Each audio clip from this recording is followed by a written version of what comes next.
Hello, good afternoon. My name is Irene in Ugbah. I'm an MSc2 student of JPTS International in collaboration with Global Wealth University and University of South America, Delaware. It's a pleasure to present my seminar paper presentation for this second semester.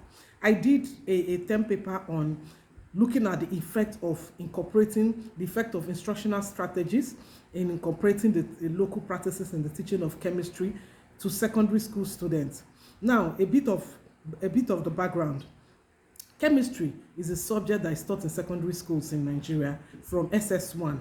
And mind you, SS1 is the time when students decide to choose either they are going to be science students, social science students, or art students. For the students who choose to be science students, chemistry is a very compulsory course for them. It's a prerequisite course for them to gain admission either to study medicine, to study engineering, to study biology, or any other kind of science-based course. And that is how important chemistry is.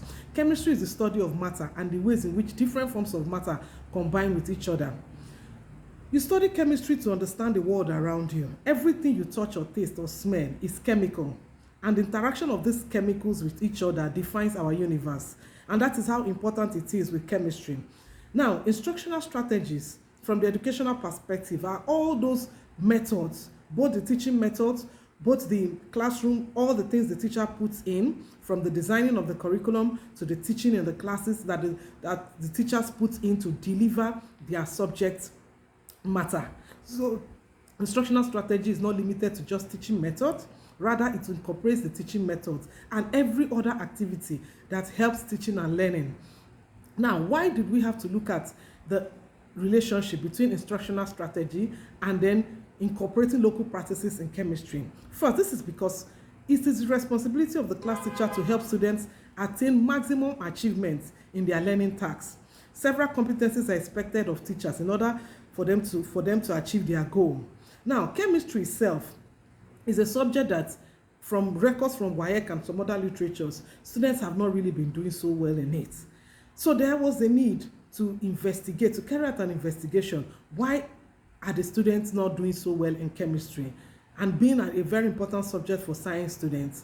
So I examined various literatures, and most of the literatures I examined came to the conclusion that, one, there were problems in the instructional strategies, the teaching methods including, plus also the fact that a lot of chemistry classes are overcrowded, especially in the public schools, and also the fact that the curriculum itself is so bulky that a lot of times the teachers cannot exhaust the teaching of chemistry. And because it's also a science-based, a practical-based course, the teachers are not able to exhaust them within that 10 weeks of teaching that is usually stipulated for them. So after examining several literatures, I also brought out the problems and then also gave my conclusion and also recommendation. And part of my recommendation are chemistry teachers should be given regular training, in-service training on the latest methods in teaching chemistry. Now, you have to understand that the world we live in is dynamic. It's always changing. Change is the only permanent thing we know. So the chemistry teacher needs to also understand that the methods to be used, the instructional strategies to be used needs to be dynamic in order to keep up with the trends. And two, the students that are being taught now are different from the students that were taught 5 years ago, 10 years ago, and so on, which I also examined in my studies. These students are already digital generation, and the teacher needs to keep up. The other one also is that the people who make the chemistry curriculum should actually look at it and the time frame they are given. It's a very practical course. Therefore, when the teaching is done, there's also time for practical.